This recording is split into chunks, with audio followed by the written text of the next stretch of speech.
Alors, ce lieu m'a inspiré des toiles que je n'avais pas forcément encore dans mon atelier.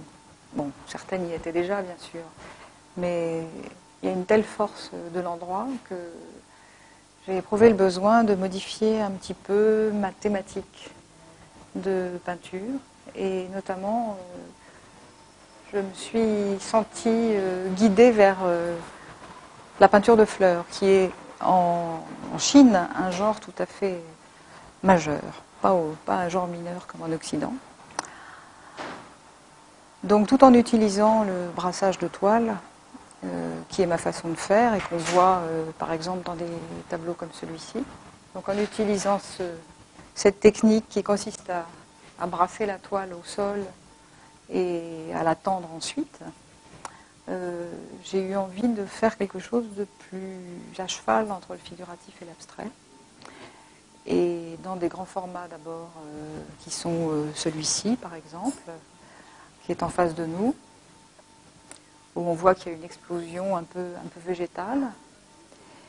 Et puis surtout dans une série de 15 fleurs que j'ai exposées dans la salle des lacs, qui est la salle du premier étage, enfin les deux salles des lacs du premier étage.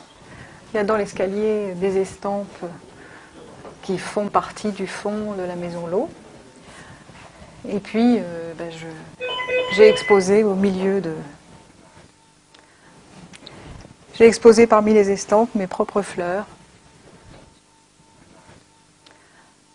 Donc en fait, avec cette technique que j'utilise depuis plusieurs années, de brassage des toiles libres, mon premier souci, c'est d'aller chercher une toile et de voir comment elle réagit à la couleur.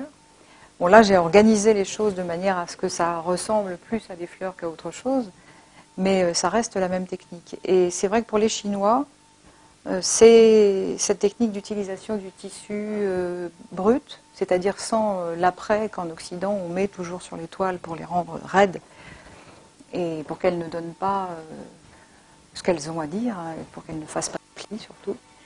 Ça, c'est quelque chose qui parle beaucoup aux Chinois.